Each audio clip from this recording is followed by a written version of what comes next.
Hello, everybody, and welcome to the show. This is the Fight Insight podcast. I'm your host, Timmy B. Ringside Rain, she's not here today, but that's okay. I've got an incredible guest in Hurricane Heather Jo Clark. You may remember her from Tough Season 20. Way back in the day, it was 10 years ago when she made her splash. She is a part of the UFC Antitrust lawsuit. So we're going to talk to her. It really opened my eyes. This interview really opened my eyes about what that antitrust lawsuit is about. Why do the fighters deserve money? Why are the fighters asking for money? And how will it change the future? I answered all those questions and more. So please sit back and enjoy it. Before we do, go check us out on millions.co. You can buy our t-shirt there. Go to millions.co/fight insight. You'll see it there. Look us up. Our podcast is on there, special interviews and clips. Both Rain and myself are doing interviews on there as well. Check it out. Now let's get on with the show. Hit it. Ladies and gentlemen, welcome to the Fight Insight Podcast. Our guest today first burst onto the MMA scene, at least in my eyes, as part of Team Melendez on Tough Season 20. 10 years ago. I'm an old man. Amassing a record of 8 wins and 6 losses, this mixed martial artist was recently quoted on a post by MMAfighting.com in what apparently were statements made by several of those in the UFC antitrust lawsuit. I'm so happy she's here. I've been talking about this for a while now. You know that we wanted a guest on here to talk about it. She's willing to talk about it. What is the lawsuit? What's it meant to achieve? Who benefits from it? Normally, I would have Rain bring her in, but I'm going to do my best. Please welcome Hurricane Heather Jo Clark. Thanks so much, Tim. She does it way better. She does it way better than me. Heather. I'll have her DM you a quote. You know. Awesome. Thank you. How's everything? And good to see you. Good to see you as well. Yeah, I'm stoked to be here and share as much info as I know. And just kind of give you my insight on what I know and what I've talked to the lawyer and Rose Gracie, who's also she's been kind of helping out Rob, the lawyer, with reaching out to some of the fighters who don't speak English. So sure. She's doing translation and stuff for that. And, so, talking to her a little bit about it, and then Rob himself, the lawyer on the case, has been, it's been cool. Yeah. Well, thank you so much, because here's the thing. We on this podcast talk a lot about things that other media outlets and other podcasts don't talk about. We try to get deep into things, and we want to understand, and we want to learn, we want to educate ourselves. So when this whole thing came out about the antitrust lawsuit, honestly, I couldn't understand what it was. And what was it meant to achieve, and who's it meant to help? So in your point of view, what is the purpose of the suit?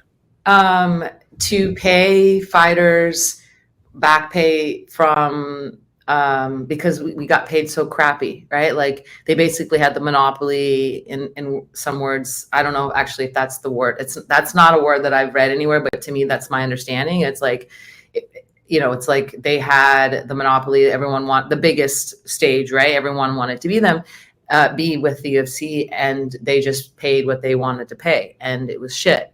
And a lot of the fighters, basically had to, live off of sponsorships, live like I did as a student, and basically borrow money at times to, just get through camp, and then you pay it back with the money that you made from the fight.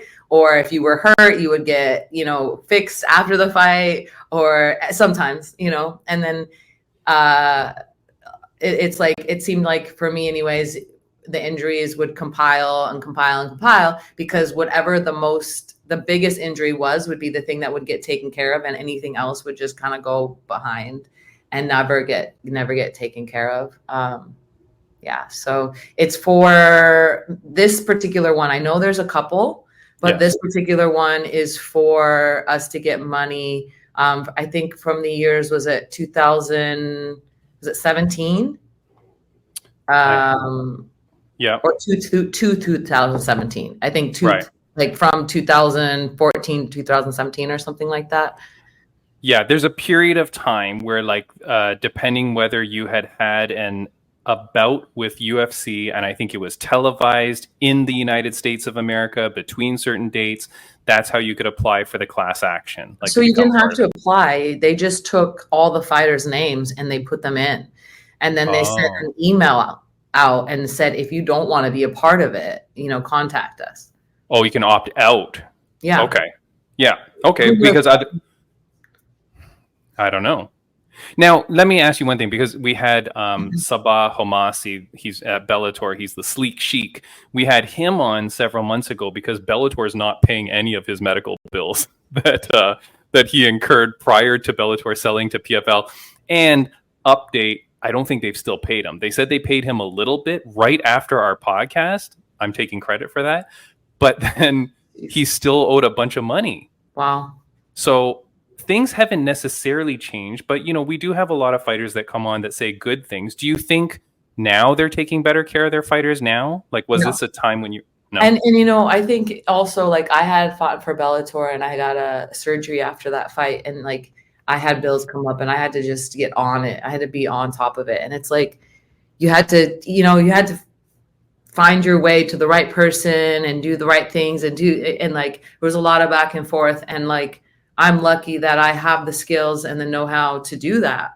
But Yes. Not all fighters do, or have the health, or have the patience, or have just the skills. So Yep. I understand. And same with the UFC. All three of my UFC fights, I went to the hospital in an ambulance from the fight, and had surgeries after all three as well. So Right. So I dealt with a lot of that shit. But yeah, I don't think the UFC. Benny, please. He's upset about it too. He's not happy about it. No, he's part of the class action. I heard Benny. So yeah, they don't. I don't think they do take better care of their fighters. I think that they take care of the fighters that they want to take care of. That it's like the ones that are really making them money. The ones that have the money to take care of themselves are the ones that they probably do take care of. And even then, like, look at Francis Ngannou, right? There's a reason, and I've known him before, like, all that. I haven't spoken to him since any of that, so I can't speak on his behalf on exactly what happened there. But just from what you see from the outside and what people read, it's like it sounds like he knew what he was worth, and he wasn't willing to fight for less than that, and he understood the risks involved. And he's so smart to have said, no, I'm not taking less than this, and you guys are out of your freaking minds to even try to pay me that. And then he, so yeah. I think I answered that question. No, I got you. And like, we're going to go on a million tangents because I have stuff for you. And we talked before, like, I don't want people to get mad at me. Before we started the podcast, I said to you, can I be tough? Can I ask you some tough questions? So this is like, here's the thing that we hear from people, and people will say this in response to the lawsuit. I think, like, vast majority of people really support this lawsuit, right? They're saying that the UFC only pays out, I think I was watching a Bloomberg report, and they said they only pay out something like 20-something% of their revenue or their profits. Yeah, but I don't know. Maybe less, 20%, whereas other sports organizations like NBA, MLB, NFL pay upwards of 50%, right? So and that's where this difference comes. Here's the question to you, though, Heather Jo Clark. You're a young athlete. You're signing a contract of your own free will. At the time you signed, thinking like, okay, this is what I'm going to get. You understand it. Why should the UFC have to back pay you now? Because no one was forcing you to sign. Sure. Because it's just the idea that was like, the best be all thing. And they were the most,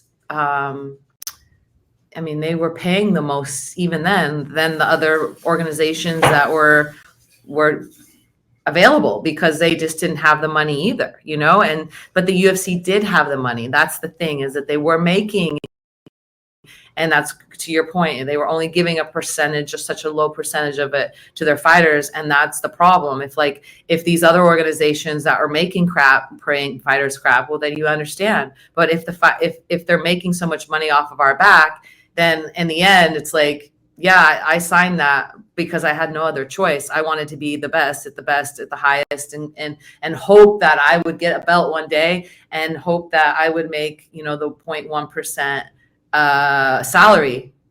That was the goal. Yeah. Okay. I understand. Yeah. Because you can see how people are like, well, wait a second. They were signing the contract, and like you said, they were the best paying at the time. But the problem is those other organizations all folded because they were running at a deficit anyways. Right. I have some photos from some of the quotes, and this is where I found you as being part of it. I was like, Heather Jo Clark. I remember Heather Jo Clark. So I'm going to show a couple of the photos that with some of the quotes. Here's the first one here. There's one on the bottom there, but the top one is the one I'm looking at here. John Howard is quoted as saying, "My family needs the funds from this settlement desperately to take care of our daughter and to assist in day-to-day living expenses." So why is it UFC's responsibility to cover him now? Like, isn't there an onus and a responsibility on him to be like taking care of his family? Like, you got to go get a job. Yeah, but it could really help is the point, like he's saying, that he really needs this money, and explaining that it's not just for like anything, it's not just like because he wants a fancy car and to go, on vacation. Right. It's like he needs it to support his family, and this goes into so much more of like the health problems and the things that I think that a lot of us are dealing with now. Sure. And maybe that's causing, issues to be able to work a normal job, or to have like a 9 to 5, or, when you come out of this kind of loss of identity, when you have to stop fighting, there's just so much that goes into it that the UFC just has totally blindly, not even talked about. Like, what about us after? Like, what are you guys doing for us after the fact? Like that as well. Like, there's no union. There's no like, they're not helping us. Like the UFC PI is not for veterans. It should be like, they should have protocols that are for veterans as well, or have their own, like a different wing, a different area. Yeah, exactly. For like hyperbaric chambers and different protocol for people that are struggling with brain stuff. Like, there's nothing. The thing, but the thing there though is that that's only if you're going to be living there. Because even right now, like with the PI being in Vegas or whatnot, like if you're in a gym out there, you have access to such great facilities, right? Like from what I see on the outside. But even if they were to do something like that, like it's only going to help like a handful. Yeah. And they have, I know some people that have like Ian Heinisch, he's a coach for me at my gym here in Boca, and like he's had a lot of brain stuff, and like the UFC sent him, see, they're doing it so shady, man. They sent him to a guy, and the guy basically, tells him they can't see anything. They can't say, they basically bring him to the right people so that if there were ever a type of lawsuit or something, that these people would be like, there's nothing, they can't see anything, there's nothing wrong with you, type of thing. And CTE cannot be, diagnosed I don't even know if it technically can be diagnosed at this point, right? Because you have to be dead to see your brain and all this shit. I don't know. It's such a such a mind fuck, the whole thing. I know, yeah. And Timmy, there's like a guy I have to, say about a friend of mine who just passed a couple of days ago. Bomba, I don't know if you heard from, he used to fight in Bellator, he fought in the UFC. Yes, I'm so sorry. He took his life, and he was in the settlement. And he had money coming to him, and he didn't know that because they hadn't gotten to him yet. And when I found that out, I get chills right now, because I'm like, man, like if he would have known he was getting $100,000 something, or more or whatever, like, would that have changed anything? I don't know. I don't know. I don't know exactly what happened, but it's like, I know after talking to the lawyer, there are people that are very close to doing this, to being, there are suicidal people. There are people that Yep. are struggling, and more than not, let's just put it that way. Okay. Yeah. And fuck, like, why is there not more? So that's, yes, we're not forced to sign the damn thing, but in the end, they're not doing what they should be doing for their athletes. Like, I don't know, does the NFL, do the NHL, do the MLB, do they do things for their, Their people veteran, after their the fact? yeah. I mean, Heather Jo Clark, like I said at the top, I was watching your season every day on Spike TV when it came out. I am an MMA guy through and through. I mean, I got no clue what happens in other sports, but they make so much money. They have the money to take care of themselves, right? Yes. For the most part. Yes. Now, again, you're hitting on so many things that I want to touch on. One thing I'll say is there was a quote from Kyle Kingsbury. And I do want to say I'm so sorry that your friend is passed away. Actually, the one person that I would have had on this podcast normally to talk about this, his name was Daniel Martinez. He was a lawyer in the Miami area. He's a criminal defense lawyer. Had him on several times. He was a big MMA fan, a boxing guy himself. He took his own life earlier this year. And so that happens all far too often, just, and with anything. But now we're talking about like UFC and athletes, and like, yeah, men's mental health is crazy. Like I know so many people, Heather Jo Clark. It's terrible. And for anybody listening, go tell people that you love them, right? Like go around, be around people, especially help them, right now in this time of year. It's like, holy shit. I've known so many people around this time of year that have, been struggling. And so, yes, tell people you miss them, you love them, you're thinking of them. It goes a long way. It goes a long way. Yeah. Like right now, press pause on this podcast and go message 3 people that you haven't talked to in a while and just say, hey, just thinking of you. You know what I mean? Like, just do it. Yeah. Kyle Kingsbury, he says, and this is a great tie-in. So Kyle Kingsbury, former UFC fighter, he's quoted in Bloomberg as saying, a settlement would not be acceptable unless it includes a change to the restrictive contracts that keep fighters bound to the UFC.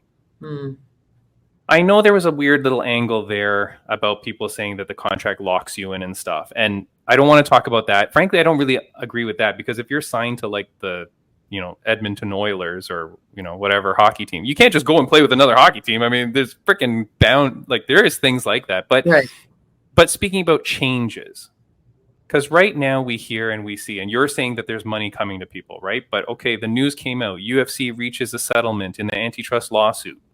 Now the number's up to 375. This is only one lawsuit. But my understanding is that that's not really guaranteed yet. A judge still has to approve it, because a judge declined the last one at 345 million, but that included 2 lawsuits. Correct. First question is, do you know if the lawsuit is approved yet? I don't. If the settlement is approved. Yeah, I don't know that, but it looks really good. Like you're close. And a lot of the reason is, Rob, the lawyer, wanted to send in like these declarations, right? And he thought that maybe like 10 of them would be looking good. And he teamed up with Rose Gracie, and Rose is getting everybody to trying to get 100, or trying to get as many as she can, to really give the judge no way to say no, because, and when you say, and you're saying statements as in like these like written statements, you mean? Correct. Yeah. So written statements, declarations, meaning like, I see. Yeah. Statements, from fighters stating things like, these are quotes from these declarations. What are some of the questions Rob would ask is like, what are these funds? What are these things what are you going to do with them? What are these funds going to help you do? I see. And, mine was saying, I want to buy a house. I want to buy a hyperbaric chamber. I want to pay off school loans. I want to, and I'm looking at, I think they told me it was like 66 or 68,000 or something, which that's on without paying. I have paid taxes on that as well. Yeah. So Yeah. it's Or you not don't a have to lot. if you want to just like take a ride to an island. Maybe you don't have to pay tax. I don't know. You could just, Right. okay, So but it's so not a I lot. I mean, it's a lot, but it's not a lot. There's other fighters that are getting 100, 200, a million. That could change, I mean, is going to change my life too, because it's going to allow me to have, my life has changed a lot in the last year and a half. I built a gym in Denver, and we had a lot really big. We had over 300 students. It was doing really well, and I had to start all over in Boca about a year ago. So I'm rebuilding, but it will help. It will help. Of course. Like, look. So I really appreciate what you're saying. And for those only listening on audio, I am showing the screens on here. And obviously, people know to come and watch the video version as much as you can. It's going to be on, YouTube, Spotify, millions. It's everywhere, right? Mm-hmm. But so some of the quotes, and like you're saying, and I really appreciate how you're explaining, because I was looking at these quotes, honestly, Heather Jo, and I was like, well, wait a second, Yuri Alcantara says, I do not have health insurance and have not been receiving the necessary care to maintain my health due to the expenses of healthcare, which I cannot afford. When I'm looking at when I'm reading that the first time, I'm like, well, dude, like, go marry a girl who's got a government job and get the benefits or something. You know what I mean? Like there's other ways. Like, what about everybody has to do that? But what you're explaining is that these are more declarations to help encourage the judge to say, okay, let's get these people, because these people need it for more than just frivolous things. It's not meant to be punitive towards UFC. It's meant to be like, hey, let's give these people what they're worth. Yeah. So I really appreciate you saying that.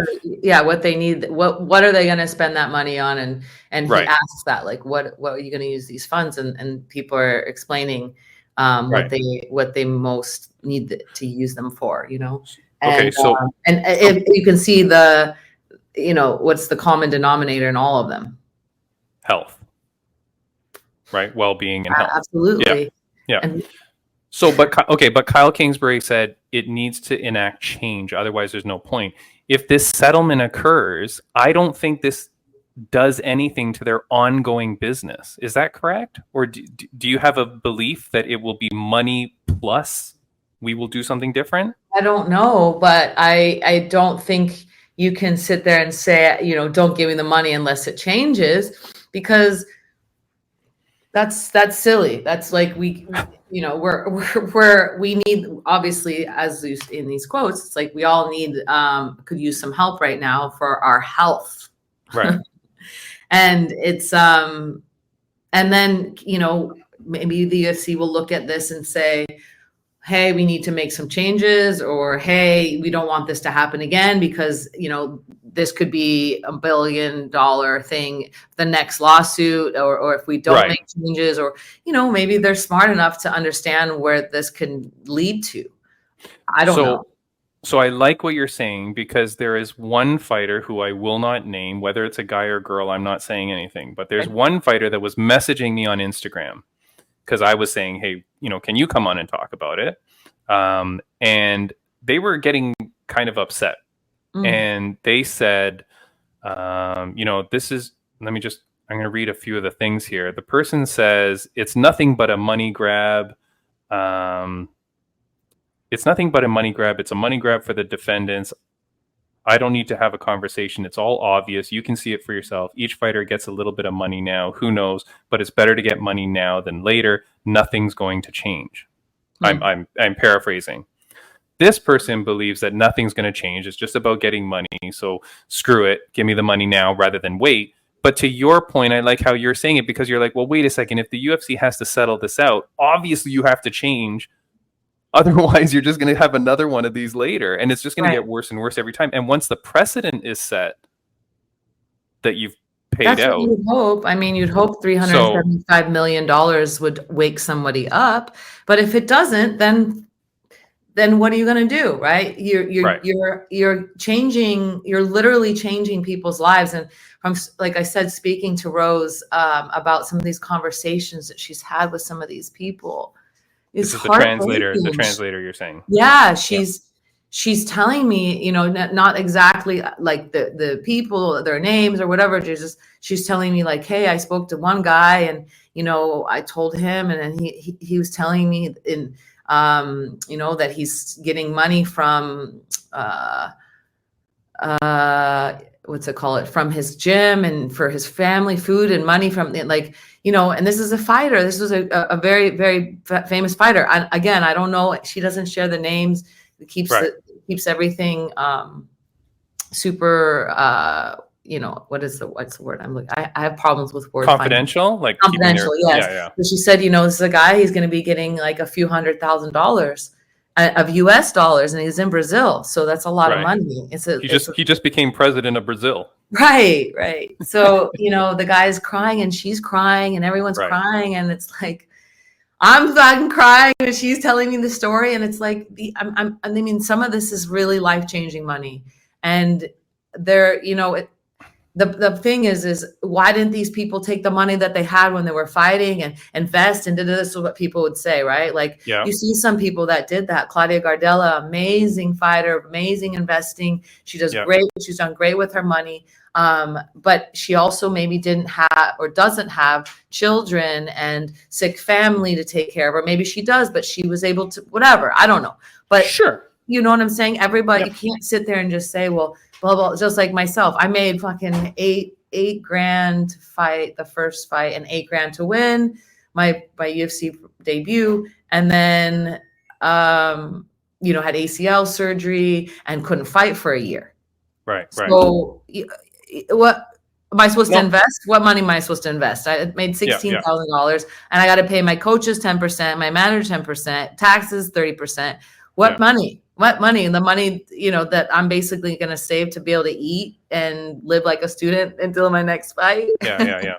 Well, okay. So here's one thing. And I forget, was Ashley Evans Smith, was she on your season? No, she wasn't on the Ultimate Fighter. No, she was not. No, she wasn't. That's right. She wasn't. She did about 135 mostly. Right. So she said we had her on the podcast long ago when we first started. And she had said that one of the things that Dana White had said that always stuck with her is that fighting isn't a career, it's an opportunity. Now, you can say maybe that's a way of saying this so that you don't feel responsible for these people. But that's something, because I'm a commentator for Fight League Atlantic out on East Coast Canada. And there's all these incredible young amateur athletes. The next event, FLA 17, November 16th. Go to fightleagueatlantic.com. Check it out. Heather Jo Clark, you should come and watch it. But like all these young fighters, right? And so if they're growing and they're trying to become part of the world of MMA, it's very important, right? Like, what would you say then to young fighters? Because they're going to be going through very similar what you have, signing that first contract. There has to be like financial literacy, right? Is that part of it too? Like, is that part of what fighters need to do now more so than ever before? I think that, there needs to be some type of, it falls on the coaches, I think, and it falls on also the UFC for some type of like education. I think they have done some type of education in the past on financials and things like that.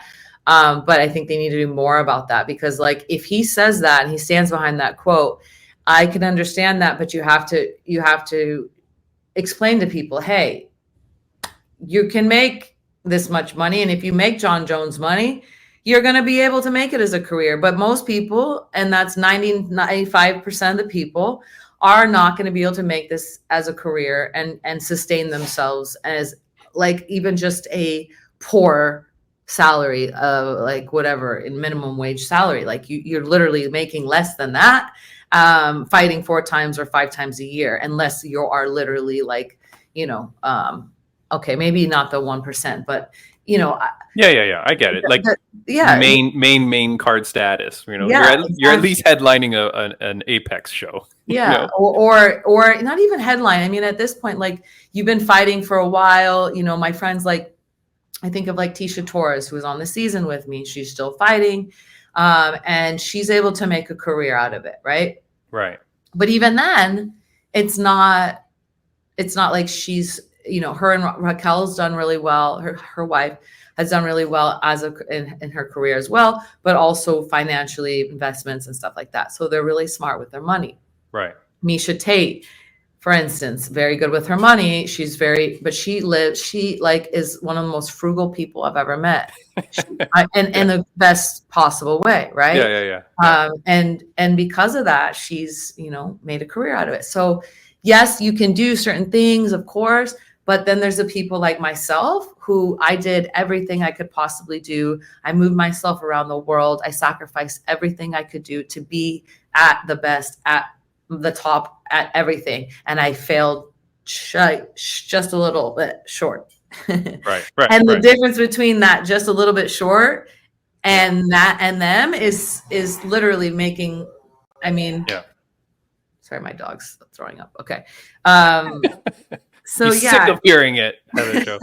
No, I hear you. Like I really appreciate this, because when you came on, like I was not sure how I would think about it, and I'm not sure how that you would be phrasing it, but I really appreciate how you're phrasing it, because my big thing is, like, you sign the contract, you know what you're getting in for, right? But like you said, to that point, you say, well, they had the monopoly, and then there's another word that, as I was researching, they said monopsony, which I always thought they were just spelling it wrong. But monopsony is where you have a monopoly over the labor force. So I think the term that they're using is monopsony and monopoly, because you're buying out all the organizations, plus you own all the fighters, right? So where else can they go? Yeah. But then I like have to sign, because your hope is that then, like, after this contract, you'll get another contract and it's going to be for more. And you just keep building that and building the ladder, right? But most people don't get there. No. And then we talk about the 20%, of their revenue versus the 50%. Now, I don't know about any of that stuff, because here's the thing, like, when fighters are trying to sell their merch and stuff like that, it's a little bit different, like, I don't know how many people are buying, even like a Israel Adesanya t-shirt. I don't know how many people are buying that t-shirt, but how many people buy an LA Lakers jersey with anybody, right? Like, that sells so much more. So I feel like I get that NFL and them, they might pay more, but maybe they've got more merchandising stuff. Of course. Yeah. I mean, how many people buy Michael Jordan jersey, and how much does he get off of that? But right. Or that just goes into the league as a whole, right? Like, it becomes a more purchasable thing. One of the problems with UFC is, like, everybody's just streaming the pay-per-views for free anyways. Like, so I don't even know how much money they make, right? They make a lot from the pay-per-views and stuff. Yeah, absolutely. Know. Absolutely. If someone says they bought the pay-per-view, Heather Jo Clark, you say, show me the receipt.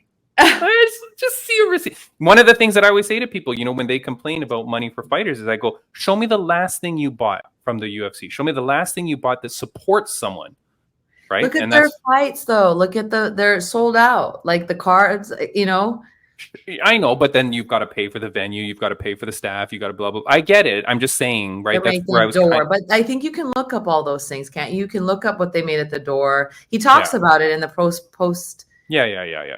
Well, just have every event at UFC Noche and charge people $60,000 a seat. Like, what the frig? Just do that every day, right? Yeah. Okay, so is there anything that we haven't said? Because I know we're running short on time, and I apologize, because I want to keep you too long. Is there anything that we didn't say that you want to say, or that you think is important for people to know, so that if there's someone who's like going, oh, these stupid fighters trying to like milk the UFC, right, for this money, they don't really deserve it, blah, blah. I feel like you've said everything, like the health stuff, the money, the monopoly. Who the fuck says that, though? Like, if anybody's listening to this thinking that, then they're listening to the wrong podcast, because they clearly don't understand what we did and put our bodies on the line for. And that should be enough said, right? Like, we were underpaid, and yes, we signed it, just like if you who are listening thinks this way, we're offered to do something that you love to do, and that you're passionate about, and it's the highest paying opportunity. Are you going to sign that line and continue to try to build your life doing the thing that you love and are inspired and passionate about? Or are you going to be like, nah? Yeah. So Yeah, you have to go for your dreams, right? And Yeah. the thing is that this was an opportunity where you can go for your dream, to do it at the highest level, to be on the highest stage, hopefully parlay that into something, hopefully achieve greatness. But at the very least, like, you're going for your dream. I mean, like, there's no shame in that. And now the thing is, what we're saying is, okay, but you had all this money, so why would you not be giving it to the people, right? And to the people complaining about it also, these are the fighters that we watch every day, right? Like, these are the people, right, that did this for your entertainment.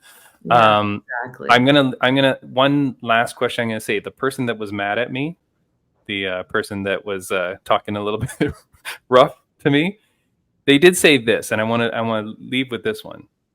They wrote the statements and got people to sign them. I edited mine because they tried to focus on some bullshit, and I didn't want it to say that. So, okay, so he basically, he or she is saying, right? They sorry, non-binary person. No, I'm just kidding. The person. So when I originally had given Rob my statement, we were just having a conversation. Rob's the lawyer. When we were having a conversation, he said, "By the way, I'm writing this down.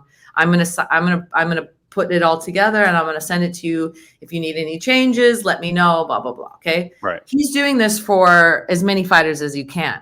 Okay. So Right. hundreds and is a Yeah. little over 1,000 people in the settlement. So he's doing this, and he sent me it, and I think majority of it was correct. There was like one or two things that was wrong, and I told him, "Hey, that's not quite right.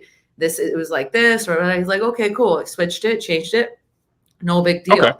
Like what this person expects the guy to get it 100% off. It's like he's not recording it, he's just like taking notes, and if he got something wrong, it's like, so change it, no big deal. If he's trying to, like, it's like anything, like any and again, if a lawyer takes a statement and he looks at that statement and he says, "I think that part is going to make the judge more likely to give us this lawsuit," and the person is like mad about that they're making it, it's like, that's the point.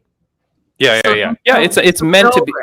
It's meant to be an impactful statement. It's meant to cause emotion. And if he's like heightening it a little bit or pushing it over a little bit more than you meant it, that's the point.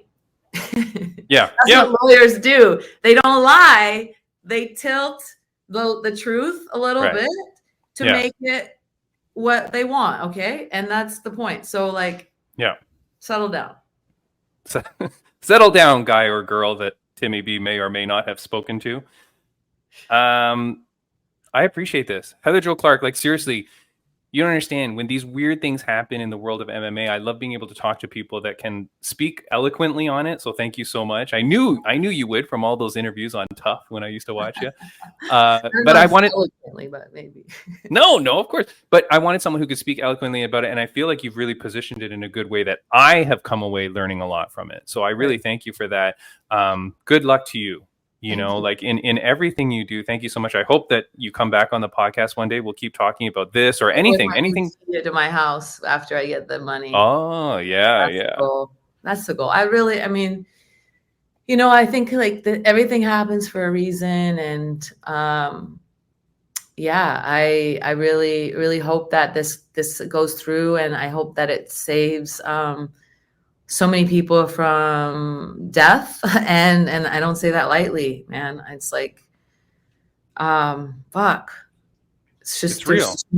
It's too real. It's too real. But I hope it saves people from not only the worst possible scenario, to just people being able to take a cool vacation or whatever. Like, if that's what they have their life together, and it's just going to give them a little, or buy their mom a fucking house, or pay down payment for get their dog surgery, or donate, whatever the fuck you want to do it.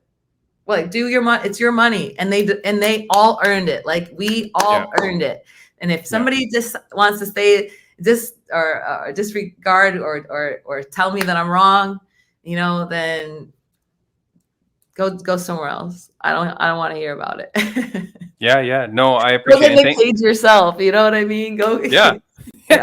No, but thank you for taking the time too. And I do think it's important because this issue too spreads a lot of light on, like I said, those young athletes that are going into the sport that understand, like, okay, this is what I got to do. This is what I got to watch out for, right? Like, and it's financial literacy. It's understanding the contracts that you sign. It's understanding what your value is worth. You said about the Francis Ngannou thing, right? Who, last thing, Heather, Joe Clark, he's the UFC heavyweight champion, right? Like, yeah, I mean, he's never lost it, and he just won in dominating fashion. I think he's the UFC heavyweight champion, but he's not. John would beat him. You think so? How dare you? How dare you? I'm sorry. I trained with John for many years, and that man has like just special sauce. You know, he just has it. He would like find a way. I know that it wouldn't be easy. I think Ngannou does hit very hard, but I think that John can take a hit, and I think that he wouldn't take like just a hit like straight, you know, like he'd be moving and he would just, I think he would find a way. And John's also, his wrestling, his grappling abilities are way beyond Francis's. No offense to Francis again, but John, again, he's been look at his family, right? They're just athletic freaks. And he's if he goes in there with the confidence and the swag that I know he has, I think he would win. There it is. But we'll never know. That's the bottom line from Hurricane Heather Jo Clark. Heather Jo Clark, thank you so much. I appreciate this so much for you coming on, you know, speaking about this. And again, like, we will keep following the story because, again, the judge has not approved the settlement yet. Plus, there are other class actions in the works as well. And then, like you said, if nothing is forced to be changed as a part of the settlement, then what does the future hold for us? We don't know, but you know, good luck to you. Good luck. I hope that everything works out for you. Of course, we'll keep in touch. And I really appreciate you joining the podcast. Thank you so much, Heather Jo Clark. Thank you, Timmy. Appreciate you. See ya. Take care. Bye-bye. All right, guys, that's it. That's our interview with Heather Jo Clark. What an incredible interview. Honestly, I was coming into that interview thinking that the lawsuit was kind of a bunch of bullcrap. I didn't really understand what it was for. I thought, hey, you signed the contract. Why do you want to amend the terms afterwards? But I get it. I feel better the way that she said it to me. Do you feel better? I feel like I understand the reasoning and what it's meant to change. So it's very interesting to me. And I do feel like I learned a lot. I was open to learning, and I want to know what you think. Leave your comments, leave your thoughts on what this was to you. And hit me up on Instagram at Fight Insight Podcast. Tell your friends, tell everybody you know about us. It's the only way we grow. Next week, not too sure who the guest is going to be, but it's going to be someone amazing, that's for sure. And Ringside Rain will be back. So we will see you next week. I want to say thank you to RageWorks Podcast Network. For other great audio podcasts like ours, hit up RageWorksNetwork.com. Guys, I'll see you next week. Right now, you're going to see some videos around here that will say great episodes in the past that you can watch. Go check them out. See you guys.